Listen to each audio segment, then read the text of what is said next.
आज अगर Asian games qualifier में बात करें तो एक और मैच कहीं ना कहीं हुआ, और सेमीफाइनल की अगर बात करें तो आज जो पहला सेमीफाइनल था वो था नेपाल वर्सेस ओमान के बीच में। जी हाँ, और ये भी मैच बहुत ही एक तरफा रहा।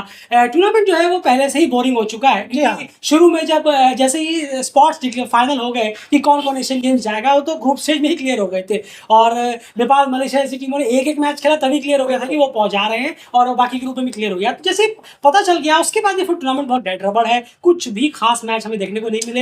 एक दो मैच देखने को तो पूरा टूर्नामेंट ही नहीं मिला व्यूज एज अ विजुअल, क्योंकि लाइव स्ट्रीमिंग नहीं हो रहा था, लेकिन कुछ मैचेस क्लोज रहे भी नहीं। ग्रुप बी में एक आध मैचेस क्लोज रहे, सिंगापुर वर्सेस ओमान और सिंगापुर वर्सेस हांगकांग, ये कुछ मैचेस जो है वो क्लोज रहे। बाकी कुछ भी खासा मैचेस जो है वो क्लोज देखने को नहीं मिले, और बहुत ही नीरस सा टूर्नामेंट लगातार चल रहा है। और ये सब मैचेस तो डेड रबड़ ही है, टूर्नामेंट कोई भी जीते, मेन काम जो करने के लिए सब टीमें आई थी वो हो चुका है, एशियन में से पहुंच चुके हैं। लेकिन आज भी थोड़ा बहुत उम्मीद था कि शायद ओमान कुछ बेटर करे, लेकिन कुछ भी देखने को नहीं मिला। नेपाल ने बहुत ही इजीली 8 विकेट से उन्हें यहां पर मात दे दी। इस मैच के बारे में आगे बात करेंगे, लेकिन उससे पहले आपको एक चीज बता दें, इस तरह की न्यूज कहीं ना कहीं निकल कर आई है एक रिपोर्ट के थ्रू कि नेपाल जो है वो इंडिया ए को या इंडिया की ए साइड को होस्ट करता हुआ नजर आ सकता है आने वाले वक्त में। और ये न्यूज कहां पर निकल कर आई और बाकी क्या पूरी न्यूज है, इसे आप जाकर हमारे एस्ट्रो फेसबुक पेज पर अभी के भी जाइए, उस पेज को फॉलो भी कर लीजिएगा, और साथ साथ में वो न्यूज भी आपको वहां पर मिल जाएगी कि आखिर ये न्यूज कहां से आई, क्या आई। इसलिए डेली अभी कंप्लीट कंफर्मेशन नहीं दे रहा, इसलिए हमने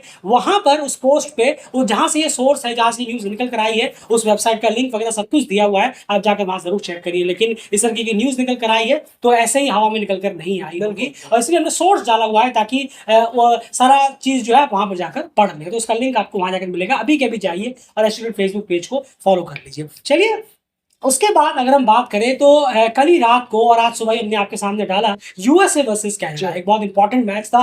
ये सारे मैचों से बहुत वो मैच था, इन सब बातों से, ये एशियन गेम से, इन सबसे बहुत ज्यादा इंपॉर्टेंट है। वो क्रिकेट वर्ल्ड कप लीग 2 है, वो तो बहुत ही बड़े लेवल का है। वहां पर यूएसए ने कनाडा को 8 विकेट से मात दे दी। किस तरह से क्या कुछ मैच में घटा वो पूरा एनालिसिस में आप जाकर सुनिए, इससे पहले ही वीडियो डाला हुआ है, उसे इस वीडियो के बाद उस वीडियो को जाकर एक बार जरूर सब सुनिएगा। चलिए अब इस मैच में एंड वापस आते हैं। पहले ओमान ने एंड बल्लेबाजी की, टॉस जीतकर पहले उन्होंने बल्लेबाजी ले ली, कहीं ना कहीं माइंड में कहीं ये डर ना हो कि कहीं हमारे खिलाफ भी कुछ बड़ा स्कोर ना पड़े, जैसे कि नेपाल अभी तक किया था। लेकिन खैर वो मुद्दा अलग है। ओमान ने पहले टॉस जीतकर बल्लेबाजी की, और एंड बल्लेबाजी कहीं से भी शुरू से लेकर एंड तक कुछ भी नजर नहीं आया, बल्लेबाज बिल्कुल नहीं आया, और 20 ओवर भी नहीं खेल पाए। 19.4 ओवर में पूरी ओमान की टीम ऑल आउट हो गई, और जो कि 3 स्कोर बैट्समैन ही दहाई का आंकड़ा पहुंच पाए, यानी कि डबल डिजिट जिसे हम कहें वो पहुंच पाए हैं। अगर हम देखें, जुबैर अली अकबर सुफियान 22 रन, सुफियान महमूद 38 रन, और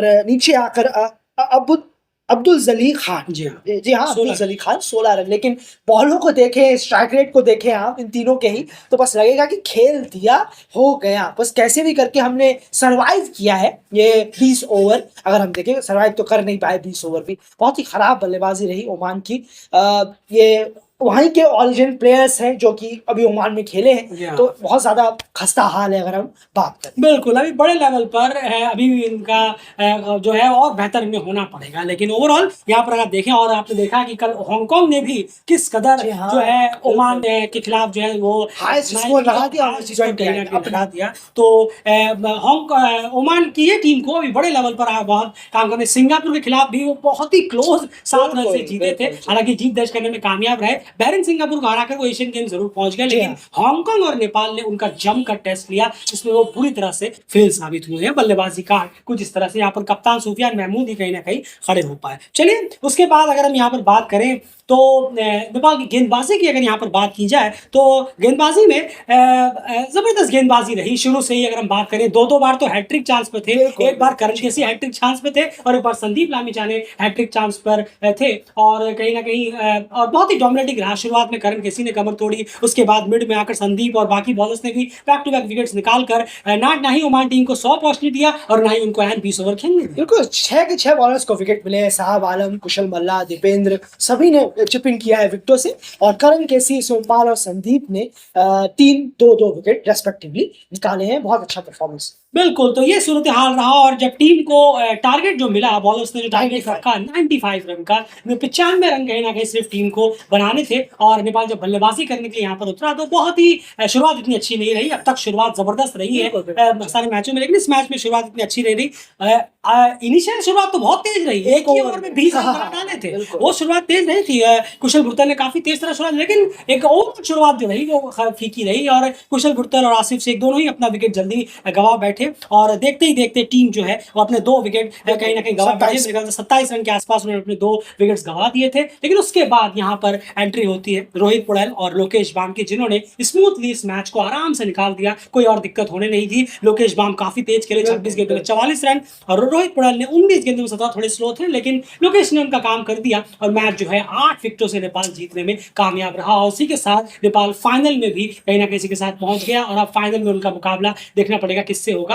हांगकांग और मलेशिया से जो भी जीतेगा वो कहीं ना कहीं फाइनल खेलेगा नेपाल के खिलाफ। कल ही है फाइनल भी अगर हम बात करें। एंड ओमान के बॉलर्स का कार्ड कैसा रहा? 4 ही बॉलर का इस्तेमाल कर पाए क्योंकि ओवर से अभी बचे थे काफ़ी। समीर उथमन की अगर हम बात करें 2 विकेट निकालने में बस वो अकेले लोन कामयाब रहे और ज़्यादा कुछ नहीं है ओमान की बॉलिंग में बताने के लिए। बहुत ज़्यादा जो कि ब्रूटली बीट जो किया है लोकेश बाम ने, अगर हम देखें स्मैश किया है ग्राउंड के बाहर। कुशल भुट्टल भी थे जब थोड़े टाइम के लिए, तब उन्होंने भी बहुत बुरा हाल किया बॉलिंग का और बहुत निचले दर्जे की बॉलिंग नजर आई ओमान।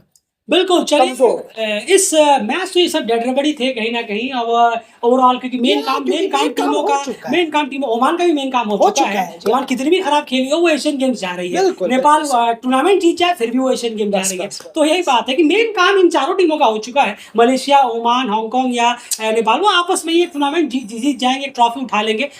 हाँ, रैंकिंग्स वगैरह भी नहीं बढ़ने वाले, चलिए रैंकिंग सब छोटी टीमों को आप हरा रहे हैं। ओमान सेम स्टेटस की टीम है, लेकिन बराबर को हराने पे भी आप रैंकिंग हाई में नहीं जाएंगे। हाँ, क्योंकि बड़ी टीमें होती रैंक क्या आपकी रैंकिंग इंप्रूव होती, वो भी नहीं होने वाला यहाँ पर, क्योंकि सब बहुत छोटी छोटी टीम्स हैं, इनकी रैंकिंग के खिलाफ खेलकर रैंक्स भी नहीं बढ़ने वाली। तो मेन काम चारों टीमों का हो चुका है। तो ओवरऑल हाँ, ये मैच शुरू होने से पहले एक चीज का बड़ा इंतजार था कि क्या कुशल भुट्टल जो है वो लगातार तीसरी सेंचुरी लगा पाएंगे या फिर नहीं। लेकिन उसके लिए उनकी पहले बल्लेबाजी आनी जरूरी थी, जो कि ओमान ने नहीं आने दी। उन्होंने टॉस जीता और पहले बल्लेबाजी ले ली और इसके साथ इतना तो ओमान नहीं करने वाला था कि कुशल को इतना मौका मिलता है कि वो शतक कर लेते। ओमान अगर अच्छा खेलता भी तो 130 140 मैच 150 पहुंच जाता, उसमें कुशल के लिए शतक कर पाना मुश्किल होता अगर वो और फुल रिदम में होते। तो बस वही एक उम्मीद से इस मैच को इंतजार कर रहे थे, क्योंकि वो दुनिया के पहले प्लेयर होते जो लगातार 3 शतक मारते T20 आई में। लेकिन चलिए नहीं हो पाया, लेकिन 2 लगातार उन्होंने यहाँ पर जरूर मारे। फिलहाल इस वीडियो में इतना ही। एश्योरेट फेसबुक पेज को जाकर अभी के अभी फॉलो कर लीजिए, वहां पर बहुत सारे अपडेट्स न्यूज़ हैं, उसे जाकर चेक करिए। पिछला USA versus Canada match analysis डाला हुआ है, उसे भी जाकर सुनिए, बहुत अच्छा एनालाइज वहां पर भी हमने सारी रिपोर्ट वहां पर क्लियरली रखी हुई है। और इस चैनल को भी सब्सक्राइब कर लीजिए और जुड़े रहिए डेली क्रिकेट के साथ।